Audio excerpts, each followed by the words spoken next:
Well, the Vancouver Canucks get absolutely crushed by the Montreal Canadiens here Wednesday, March 10th, and that was a poor performance all around. Just not a good game from the Vancouver Canucks. But let's go through our recap.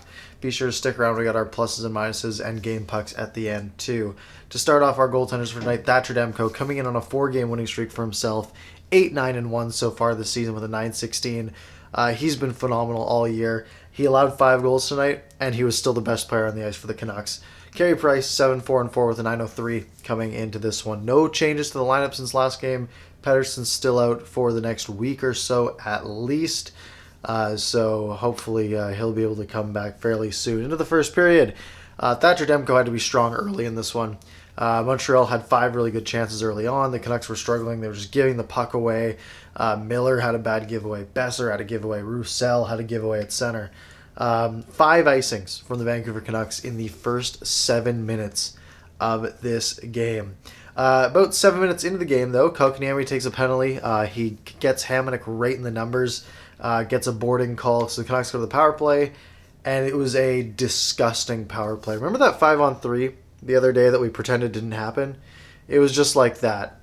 Maybe a little less embarrassing because it's 5-on-4, but they had just one shot at the very end of the power play. It went off the post. I don't think Carey Price got a piece of it. He got credit for the shot, Jake did. So technically that was the Canucks' first shot on goal of the game, about 9 minutes in. About a minute after that, though, Edler takes a penalty, gets called for interference, and I really didn't like this call. He was going for the puck. He did sort of get in the other guy's way. It looked like they just had a good battle, though. Edler sort of has an interference reputation, it seems like, though, so that might have just been one of those reputation calls. Either way, Demko makes 3 enormous saves in the first minute of this power play.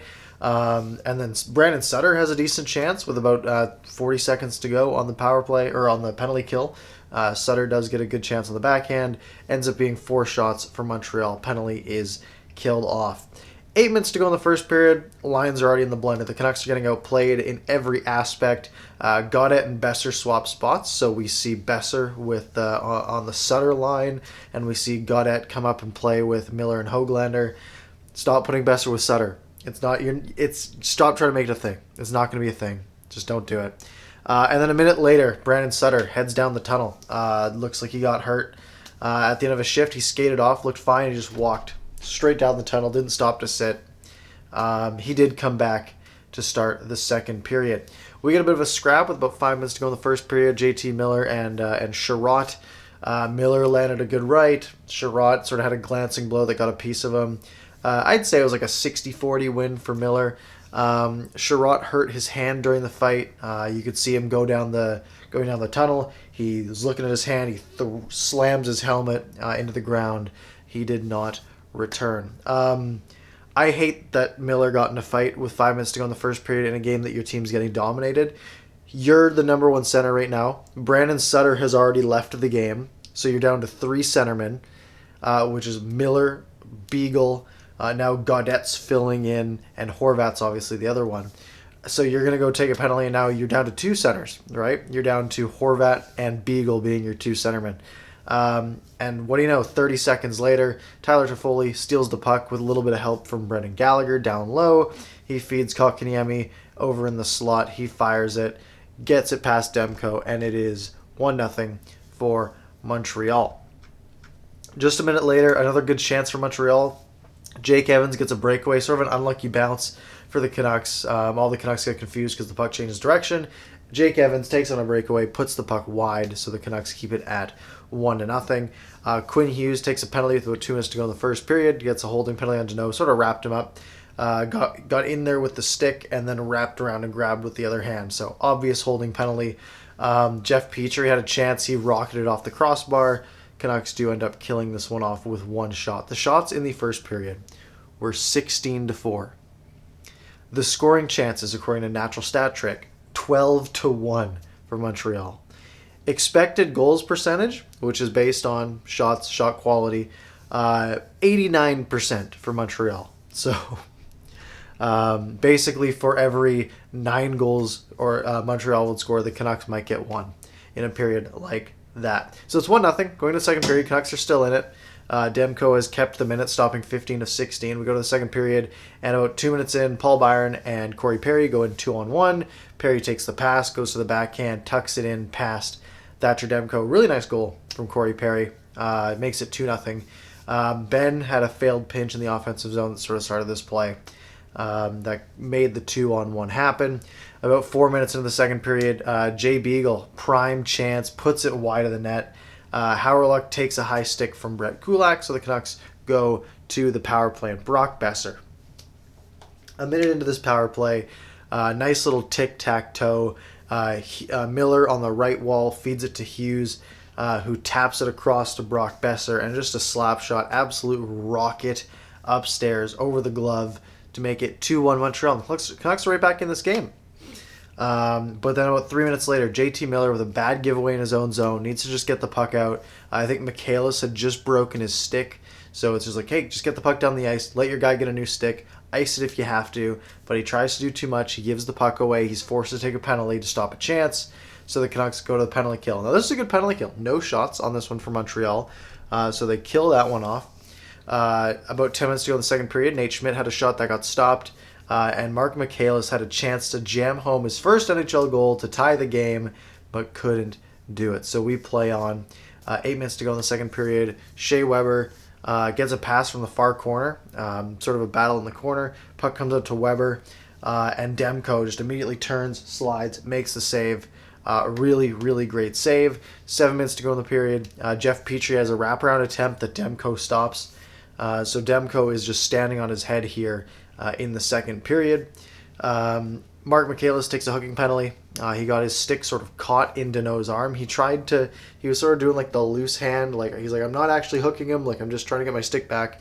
Refs weren't having any of it, so the Canucks go to the kill, and Shea Weber, mimicking Brock Besser's shot, just an absolute rocket, basically from the Alex Ovechkin spot, textbook one-timer, beats Demko up high, and it's 3-1 for Montreal. So after 2 periods, shots in this period were 13-12 for Vancouver.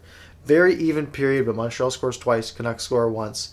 And when we go to the third period, the Canucks down 2, and they have struggled to come back from 2-goal deficits so far this year.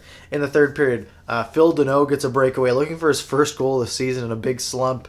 Hamannik couldn't hold the line, but Demko makes the stop on him.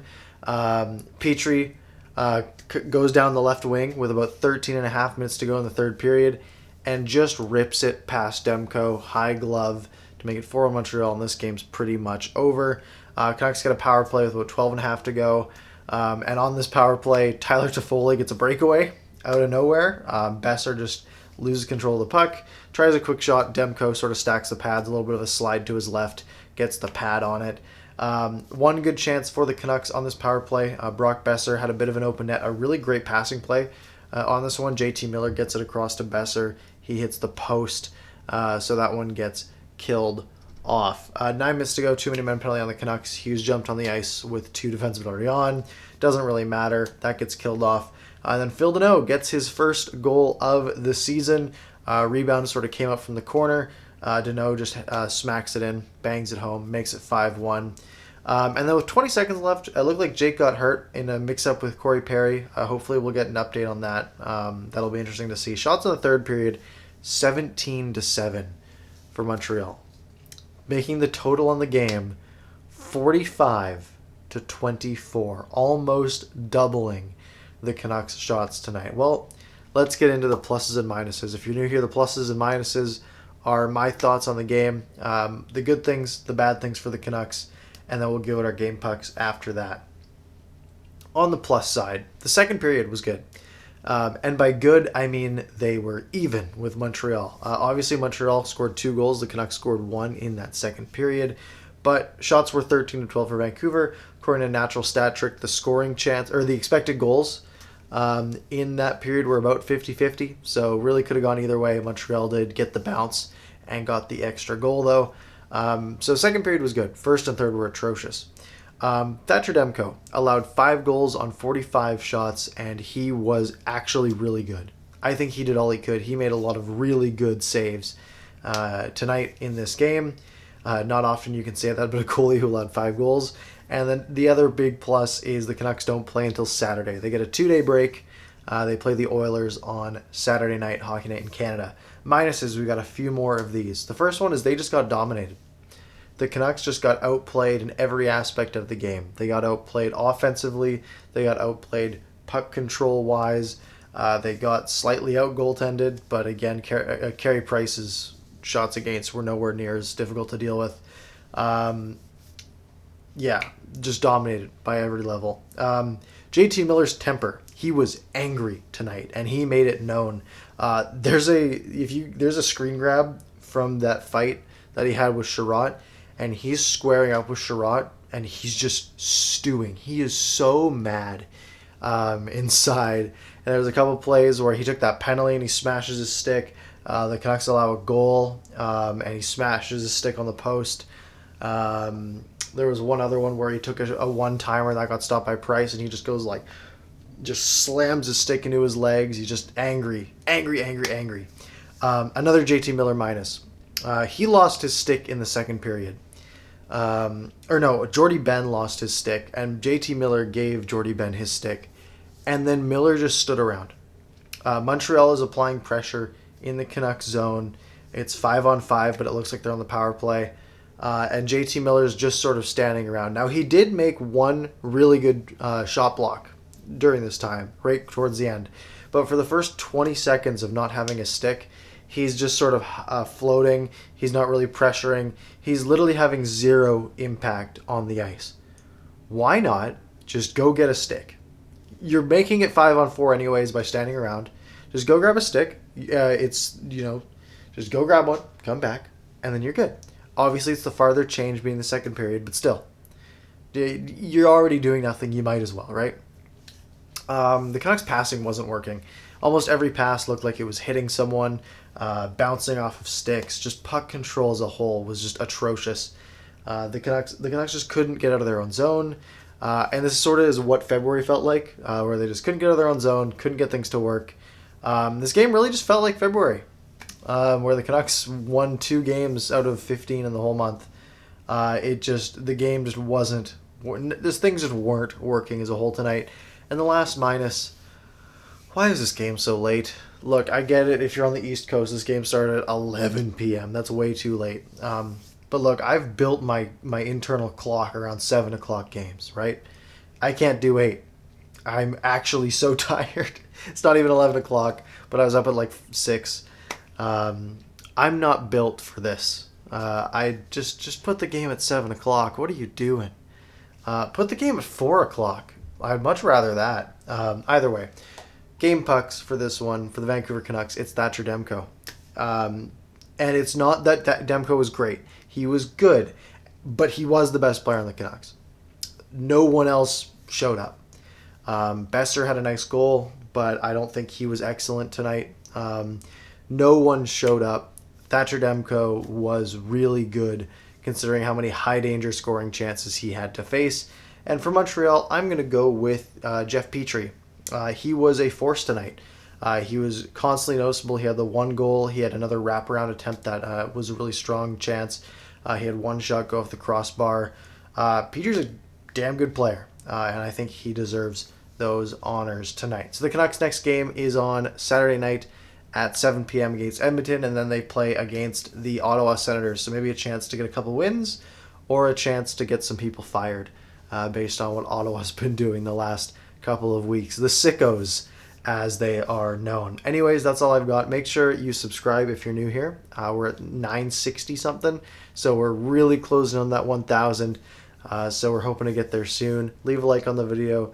Leave a comment with your thoughts on the game. I always like reading those, although I might read them tomorrow morning because I think I'm going to bed. Anyways, we got videos coming up the next couple of days. We're going to do some mid-season grades for the Canucks tomorrow, so be sure to be subscribed for that. Stay tuned, and I'll talk to you tomorrow.